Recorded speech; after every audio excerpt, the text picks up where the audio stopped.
Purpose of visit की term को आप लोग समझते ही नहीं। पर्पज़ ऑफ विज़िट की टर्म को आप लोगों ने प्रॉपर्ली समझा ही नहीं और वीज़ा अप्लाई कर दिया। वीज़ा अगले ही हफ्ते रिफ्यूज़ल आ गया आपका।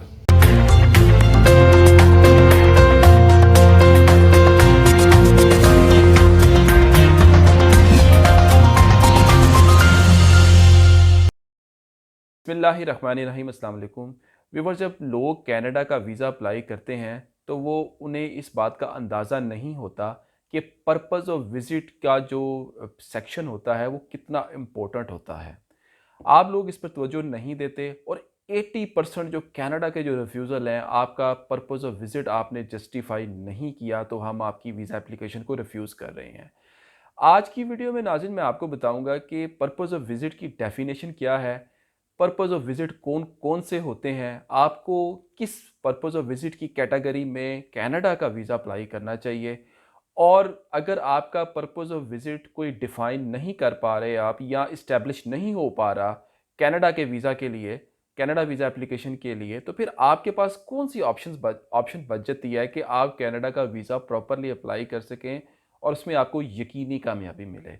तो आज की वीडियो में मैं पर्पज़ ऑफ विज़िट को फुल डिटेल से आपको बताऊंगा और समझाऊंगा और वर्कआउट आपको एक प्लान दूंगा कि आपने ये करना है तो आपको जो है यकीनी कामयाबी मिल सकती है कनाडा के वीज़े के लिए। बराए करम वीडियो को पूरा देख लें, किसी की हत्ते ना चढ़ें, ताकि आप लोगों को मुकम्मल रहनुमाई मिल सके। एज़ यूजुअल रिक्वेस्ट कि आप मेरे चैनल को सब्सक्राइब करें, बेल आइकन पर ज़रूर क्लिक कीजिएगा।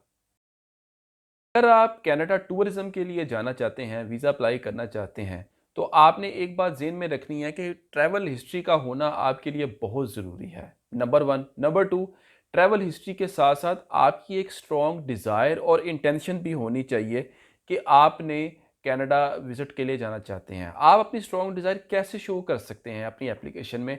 आपने अपने वीज़ा कवरिंग लेटर में ऐसी वर्डिंग चूज़ करनी है, एक या दो लाइनों में ऐसे ऐसे वर्ड्स लिखने हैं जिससे आप ये डिफ़ाइन कर सकें वीज़ा ऑफिसर को जी कि मुझे वाकई शिद्दत है कनाडा को विज़िट करने की। तो जब आप एक और चीज़ का आपने ध्यान रखना है कि जब भी आप कनाडा की मैं बात कर रहा हूँ, कनाडा का विज़िट वीज़ा अप्लाई करें, तो आपने अपना जो है ट्रैवल प्लान जो है कम से कम हफ्ता 10 से 14 दिन का ज़रूर देना है। कम से कम 1 हफ्ता तो आपने ज़रूर देना है, क्योंकि टूरिस्ट जो होता है हाथ लगाकर वापस नहीं आता। टूरिस्ट जो है कोई हफ्ते से 10 दिन कम से कम एक मुल्क में स्पेंड करता है, पैसा स्पेंड करता है और चीज़ जगहों को देखता है।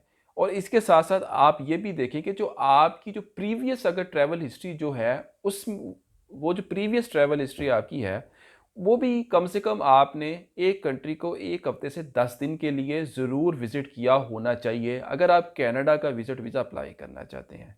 यहाँ पर मैं एक और बात बता दूँ, जो लोग 5-5 मुल्कों का विज़िट कर कर आते हैं ना, 8-8 दिनों में, 10-10 दिनों में, और वो समझते हैं कि जी हमने 5 स्टिकर लगवा लिए, 10 दिन में वीज़ा ट्रैवल करके आ गए, अब हमने कनाडा का वीज़ा अप्लाई करना है। तो ऐसे लोगों को मैं साफ बता दूँ, आप सिर्फ़ और सिर्फ़ अपने दिल को तसल्ली दे रहे हैं।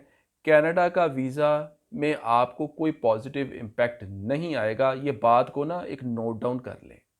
आप कनाडा का टूरिस्ट वीज़ा अप्लाई करें, एक और चीज़ का आपने ध्यान रखना है, आपने अपने वीज़ा कवर लेटर में जो कनाडा की जो फेमस या वो टूरिस्ट स्पॉट्स जो आप देखना चाहते हैं, उसको आप ज़रूर मेंशन करें।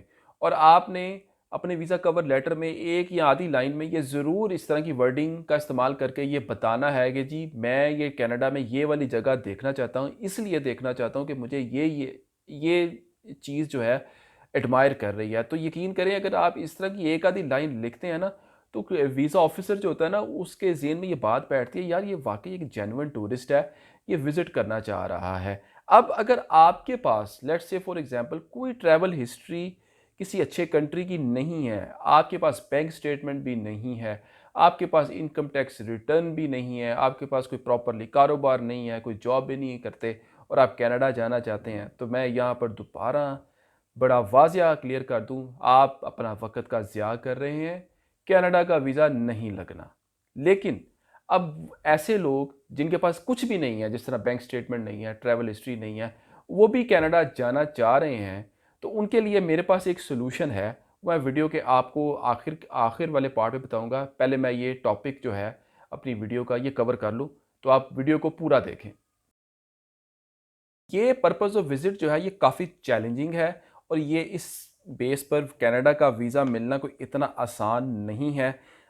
कनाडा जो है पर्पस ऑफ विज़िट को लेकर इस पर्पस ऑफ विज़िट को लेकर काफ़ी स्ट्रिक्ट है, लेकिन मार्केट में हर तीसरा एजेंट जो है ये चूरन बेच रहा है कि जी हम आपका वहाँ से स्पॉन्सर मंगवा देंगे, शो कर देंगे जी कि ये आपका फ्रेंड है या कोई क्लोज़ कोई दूर का रिश्तेदार है वगैरह वगैरह। देखें, आप इस तरह का जो विज़िट जो है, आप इस तरह का कोई स्पॉन्सर लेकर वहाँ से मंगवा कर किसी एजेंट के हत्थे चढ़कर आप मंगवाते हैं, तो जो कनाडा का रिफ्यूज़ल आपको 50 दिन के बाद आना ना, इस केस में आपका रिफ्यूज़ल 20 दिन या 25 दिन के बाद ही आ जाएगा, यानी कि इतनी जल्दी रिफ्यूज़ल आ जाएगा। तो ये बराए करम इस तरह के एजेंट माफिया के फ्रॉड से निकलें और बचें। देखिए, आप खुद सोचें, कोई आपका दोस्त है ही नहीं कनाडा में, तो कैसे आप जो है आपका कोई दोस्त का कोई लिंक निकल आएगा? ना आप इनको कागज़ात में शो कर सकते हैं, ना ही आप कोई पिक्चर का एविडेंस देकर आप साबित कर सकेंगे कि जी ये फ़लाना दोस्त जो है, जो मुझे स्पॉन्सर कर रहा है, ये मेरा पुराना दोस्त है या मेरा रिश्तेदार है। दूसरी बात इस पॉइंट ऑफ व्यू से ये है कि गवर्नमेंट ऑफ कनाडा के ज़हन में ये शक पैदा हो जाता है जी कि ये अपने फ्रेंड को या रिलेटिव को मिलने आ रहा है, इसका मेन पर्पस ऑफ विज़िट ये ही है। ये यहाँ जब आएगा, अगर हम इसको वीज़ा देंगे, ये वापस नहीं जाएगा, क्योंकि ये अपने फ्रेंड या रिलेटिव के ज़रिए कनाडा में सेटलमेंट करवा लेगा, क्योंकि कनाडा में जब आप एक दफ़ा पहुँच जाएँ तो बड़े रास्ते निकल आते हैं सेटलमेंट के लिए। तो ये चीज़ शक पैदा करती है। देखिए, फैमिली विज़िट्स जो होते हैं, फैमिली या ख़ास तौर पे फ्रेंड या ख़ास तौर पे फैमिली विज़िट्स, ये बड़े ही अहम होते हैं, इसमें कोई शक नहीं।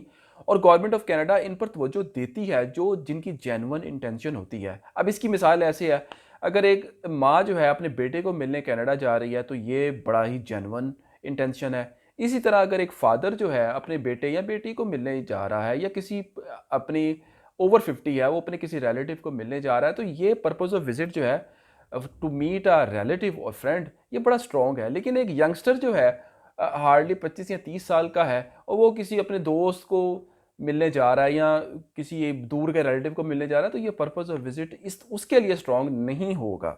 आपने अपनी दोस्ती या रिश्तेदारी को साबित करने के लिए सिर्फ 2 चीज़ें प्रोवाइड करनी है। पहला, सरकारी डॉक्यूमेंट जो नादरा की तरफ से है, आपने शो करना है कि जी ये मेरा भाई है, ये मेरी मदर है, ये मेरे फादर हैं।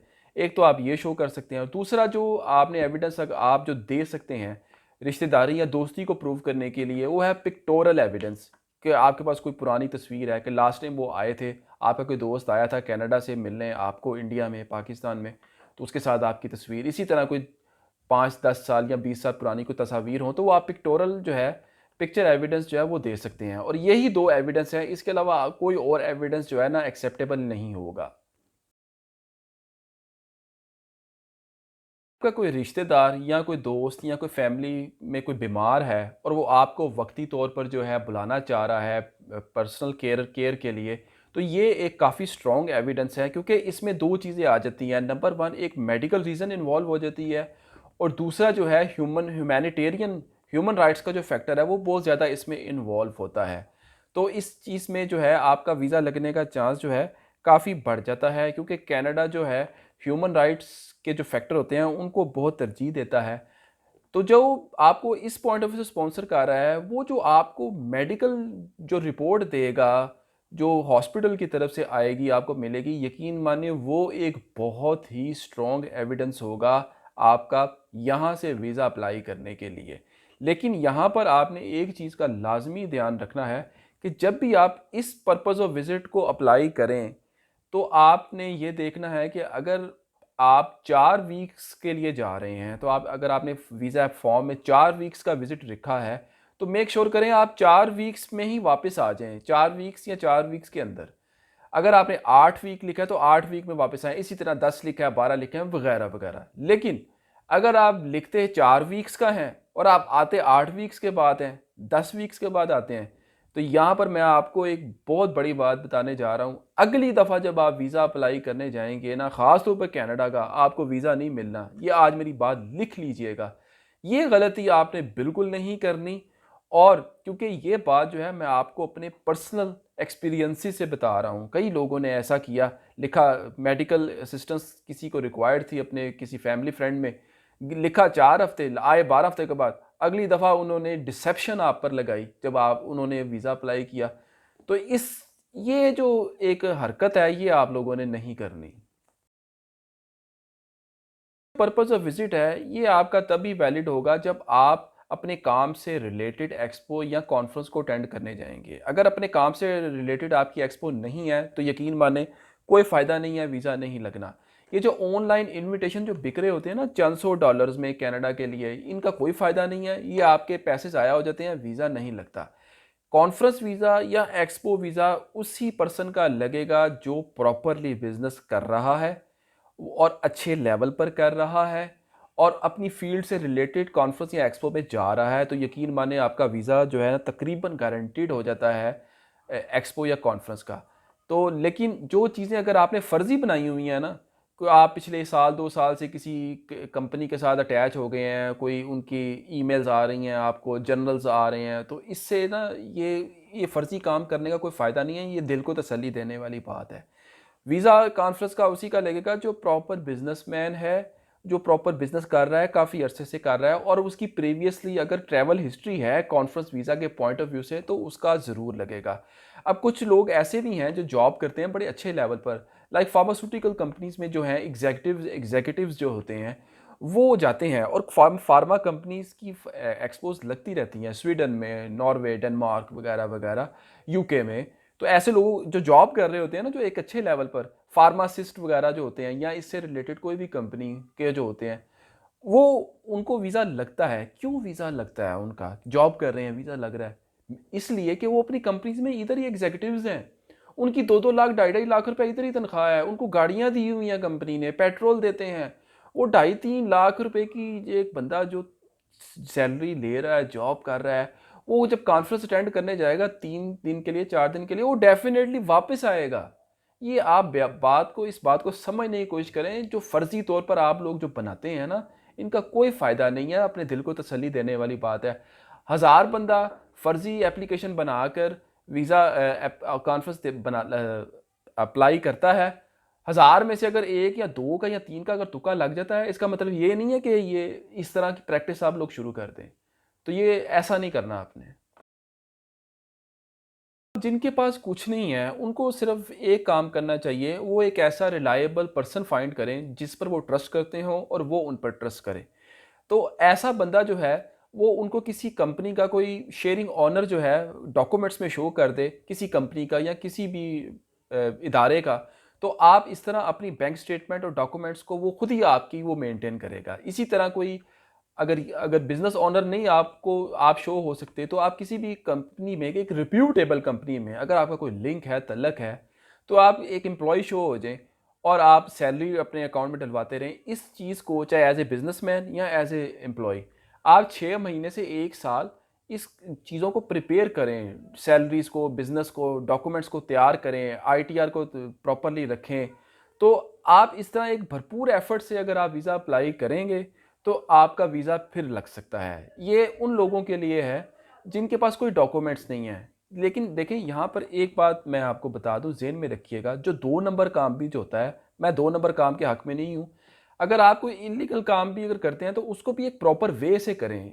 उसको जो है एक तरीके से काम अप्लाई करें, ताकि वो 1 नंबर लगे और वो 1 नंबर होना भी चाहिए। इस तरह नहीं आपने अप्लाई करना है कि कोई किसी को धोखा दिया या धोखा देकर कोई डॉक्यूमेंट्स बना रही है, नहीं। प्लान करके एक एतमाद में लेकर डॉक्यूमेंट्स को जो है ऑर्गेनाइज़ करें, पाइल अप करें, सब क करते हैं। लेकिन इसका मतलब ये नहीं होता कि आप धोखा दे रहे हैं।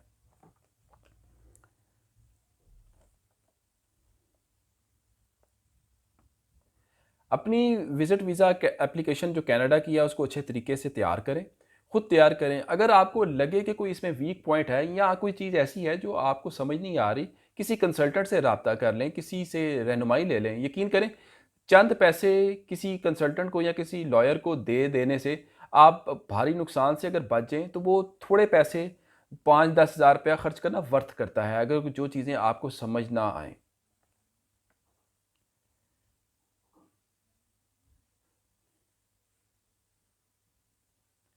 इन तमाम पॉइंट्स को मद्देनज़र रखकर अपना पर्पस ऑफ विज़िट को अच्छे तरीके से डिफ़ाइन करें और मुझे यकीन है कि आपका कनाडा का वीज़ा लग जाएगा। अगर आपको हमारी मेरी वीडियो पसंद आई है तो प्लीज़ इसको लाइक करें, शेयर करें और बेल आइकन पे ज़रूर क्लिक कीजिएगा। अब तक के लिए इतना ही। बहुत शुक्रिया।